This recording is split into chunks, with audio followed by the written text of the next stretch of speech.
Bonjour à tous et bienvenue au Gré des Vents.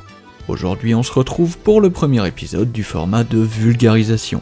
Alors pour ce premier format, je pense qu'une petite piqûre préventive est de mise. Ce format est plutôt destiné aux personnes souhaitant découvrir ce milieu. Je pense que je n'apprendrai rien aux marins confirmés. Également, je le rappelle, je ne prétends pas tout savoir. Je ne fais que transmettre les connaissances que l'on m'a enseignées ou que j'ai apprises sur le tas. Il se peut donc que je fasse des erreurs ou des inexactitudes. Je ferai en sorte de ne pas en faire, mais comme on dit, il n'y a que ceux qui ne font rien qui ne font pas d'erreur. Donc si jamais je dis une connerie, j'invite les connaisseurs à apporter leurs précisions en commentaire. Toujours dans le respect et la bienveillance, bien évidemment. Bon visionnage à tous.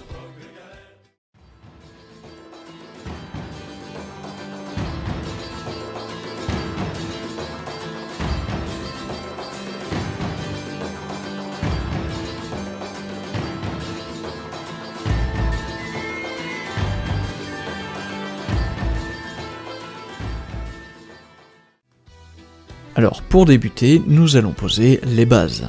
Qu'est-ce qu'un gréement ? Le gréement, en gros, c'est ce qu'on pourrait vulgairement appeler la superstructure du navire. C'est quasiment tout ce qui se trouve au-dessus du pont. Là encore, à ce stade, il y a deux choses à différencier pour comprendre le gréement. C'est la notion de gréement dormant et gréement courant. Alors il y a un moyen mémotechnique simple pour retenir facilement. Le gréement dormant, c'est toutes les parties fixes, tout ce qui n'est pas mobile. Car quand on dort, on ne bouge pas. Donc gréement dormant égale partie qui ne bouge pas. Comme les haubans par exemple qui tiennent les mains en place. A contrario, le gréement courant, ce sont les parties mobiles, donc tout ce qui est utilisé couramment, de manière courante, dans la navigation. Comme les drisses qui servent à envoyer les voiles, les cargues qui servent à rétracter les voiles, les écoutes qui servent à manœuvrer les voiles, etc., etc. Il faut également distinguer les mâts, et pour cela, prenons l'exemple d'un 3-mâts. Le mât le plus à l'avant est le mât de Beaupré, cependant, il ne compte pas dans la dénomination du bateau, car il ne fait pas partie des mâts verticaux. Qui plus est, il faut encore le différencier du bout dehors. Alors là, on arrive dans un débat du niveau pain au chocolat, chocolatine. Mais en gros, il faut différencier le mât de Beaupré du bout dehors. Le bout dehors est parfaitement horizontal et est mobile. Il peut être bougé sur l'axe vertical ou rétracté dans le sens de la longueur. Le Beaupré, lui, est légèrement incliné et est fixe, on ne peut pas le bouger. Ensuite, dans les mâts verticaux, on a le mât de misaine, qui est le mât qui se trouve toujours en premier en partant de l'avant du navire. On a ensuite le grand mât qui se situe au centre, puis nous avons le mât d'artimon à l'arrière. Si vous avez du mal à savoir où se trouve la misaine et l'artimon, dites-vous que dans artimon, il y a le ar de arrière. C'est un moyen mémotechnique. Maintenant qu'on a vu tout ça, on peut aborder le principe d'allure. Ce qu'on appelle une allure, bien qu'on pourrait supposer qu'il s'agisse d'un synonyme pour la vitesse, comme l'on dirait à vive allure sur la route, sur la mer, c'est différent. Une allure, c'est la position du vent par rapport à la direction que prend le navire. Alors comme disait Napo, mieux vaut un bon dessin qu'un long discours. Sur ce schéma, vous avez différentes allures. Elles n'y sont pas toutes, mais vous avez les principales allures. Le près, qui est l'allure où on est au plus près du vent. Le près bon plein, qui est une allure entre le près et le travers. Le travers, qui est l'allure où le vent est perpendiculaire au navire. Le largue, qui, vous le verrez, est une allure préférée pour certains types de gréements et moins pour d'autres. Et enfin, le vent arrière, qui est une allure que l'on va souvent privilégier pour un spi symétrique par exemple, qui est une sorte d'immense voile à l'avant des voiliers modernes. Il y a aussi d'autres allures comme le près serré, le grand largue, etc. Mais ce sont ce que j'appelle des allures intermédiaires. Les principales sont sur ce schéma.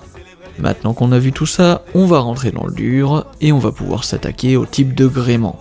Et là j'en vois 2-3 dans le fond commencer à sourire. Non, je ne vais pas tous les aborder, parce que sinon on n'est pas rendu. Il y a même des gréements spécifiques à une région d'un pays en particulier. Autant te dire, c'est un bordel. Et ils sont très nombreux. Alors on va se contenir aux gréements, je vais dire, classiques, les principaux types, ou en tout cas ceux que je connais. Libre à vous, si c'est votre domaine, d'étayer mes propos en commentaire.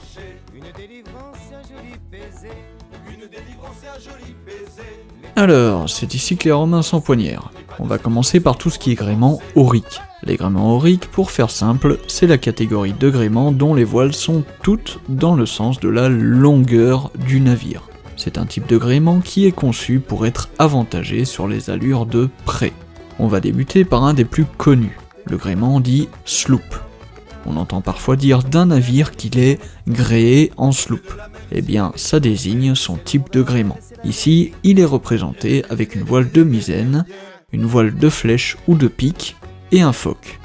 On le différencie du cotre du fait que le sloop n'a qu'une seule voile d'avant, le foc. En parlant du cotre, on y vient. C'est ni plus ni moins qu'un gréement de sloop avec au moins une voile d'avant en plus, par exemple un foc plus une trinquette.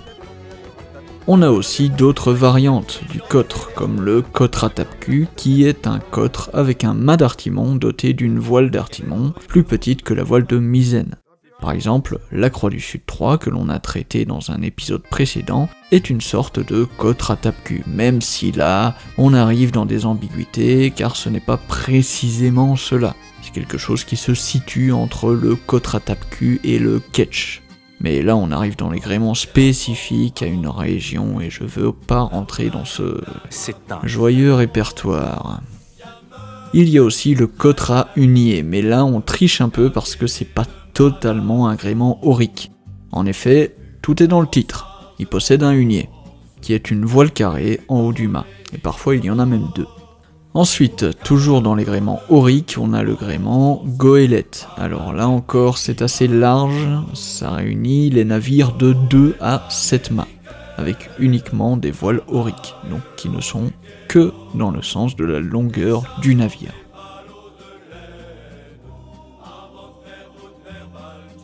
C'est tout pour les gréements auriques. Nous allons désormais passer aux gréements dits carrés, donc avec les voiles dans le sens de la largeur, ou en tout cas les voiles principales. Ce type de gréement, quant à lui, est conçu pour être avantagé aux allures portantes, c'est-à-dire le largue, par exemple.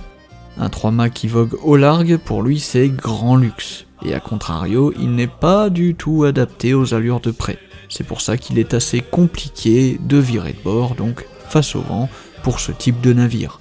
On préférera virer au love pour love, c'est-à-dire dos au vent, si le contexte le permet, bien évidemment, que ça soit la route, la météo, tout ça. Si on a des navigants sur des 3-mâts, n'hésitez pas à apporter des précisions en commentaire. Alors, pour débuter, dans les gréements carrés, nous avons le bien connu brig, ou brick. Alors pour moi, le bon terme est brig, car brig, c'est le diminutif, si je me trompe pas, de brigantin. Et une brique, bah ça coule. Ouais, je sais, mais bon, un peu d'humour, ça fait pas de mal. Le brig, donc, qui est assez connu dans la culture populaire, notamment grâce au jackdaw, qui est le brig du protagoniste du jeu AC4 Black Flag. Il se caractérise par les détails suivants. C'est un gréement à 2 mâts, le mât de misaine à l'avant, et le grand mât qui fait également office de mât d'artimon, en quelque sorte.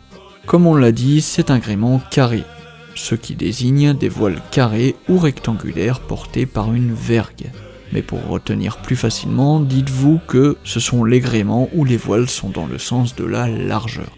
Pour le citer, on a aussi des sortes de mélanges entre deux types, comme le brig goélette qui, vulgairement dit, est une fusion d'un gréement de goélette avec celui d'un brig.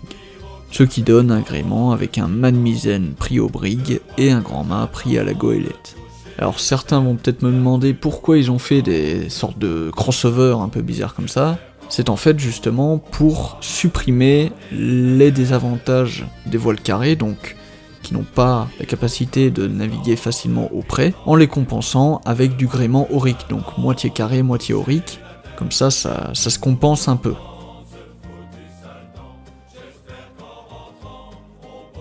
Alors, ensuite on arrive dans les 3 mâts, et là on va en distinguer 2 qui ont tendance à être facilement confondus, et à raison. Le 3 mâts carré et le 3 mâts barque. La différence entre les deux est parfois assez subtile, mais dans les grandes lignes, un gréement carré est défini par la présence de voiles carrées sur son mât d'artimon, alors que le 3-mât barque aura un mât d'artimon uniquement gréé de voiles auriques, donc qui sont dans le sens de la longueur du navire. Il y a pas mal de classes de navires qui utilisent le système 3-mâts. C'était le plus répandu à une époque. Les frégates de 5e rang étaient en 3-mâts, au même titre que bon nombre de vaisseaux de ligne de différentes classes jusqu'aux navires de premier rang. On peut citer l'Hermione, le Dauphin, le Redoutable, le Bucentaure, le Soleil Royal, l'Hercule... Café, pousse-toi là que je m'y mette. Alors ensuite, c'est pour ça que dans le titre précédent, vous avez vu point de bascule. Alors, comment dire, dans toute technologie développée, il y a toujours un mec qui se dit « Pourquoi on va pas jusqu'au bout ?» Alors là, je vois déjà les trois du fond en train de rire. Oui, ils l'ont fait. Après tout, pourquoi se limiter à 3 pauvres petits mâts, quand on peut en mettre 4 ou 5? Bon allez, 6. Bon, 7, mais c'est bien parce que c'est toi. Hein. Ouais, non, je déconne pas, il y a bien eu un navire à 7 mâts. J'imagine pas le bordel que ça devait être sur le pont. Alors, voici la preuve en image de ce que j'appelle, dans mon jargon personnel, un mâtier. Un navire qui transporte principalement des mâts. Alors, ce navire, c'est une goélette à 7 mâts baptisée Thomas Lawson.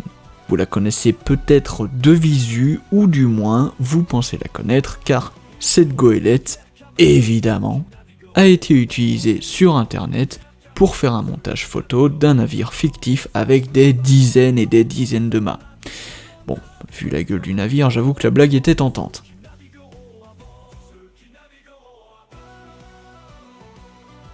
J'aurais pu élargir la vidéo au gréement moderne, mais tout ce qui est voilier moderne, j'y connais trop rien, alors je préfère pas m'aventurer là-dedans, pour dire des conneries, c'est pas la peine. Mon secteur, c'est plutôt ce qu'on appelle communément les vieux gréements, même si le terme juste est voilier traditionnel, mais bon, on va pas chipoter là-dessus, je suis partisan du tant qu'on se comprend, c'est le principal. Du coup, la prochaine vidéo devrait normalement être une vidéo du format actualité de la marine à voile.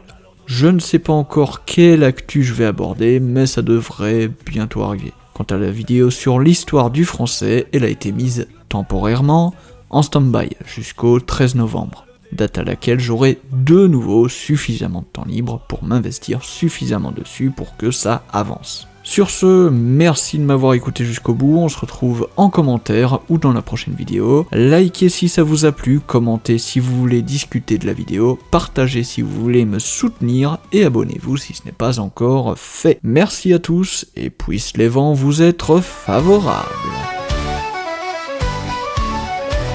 J'ai rencontré ce matin, devant l'allée de mon champ, une troupe de marins, d'ouvriers, de paysans.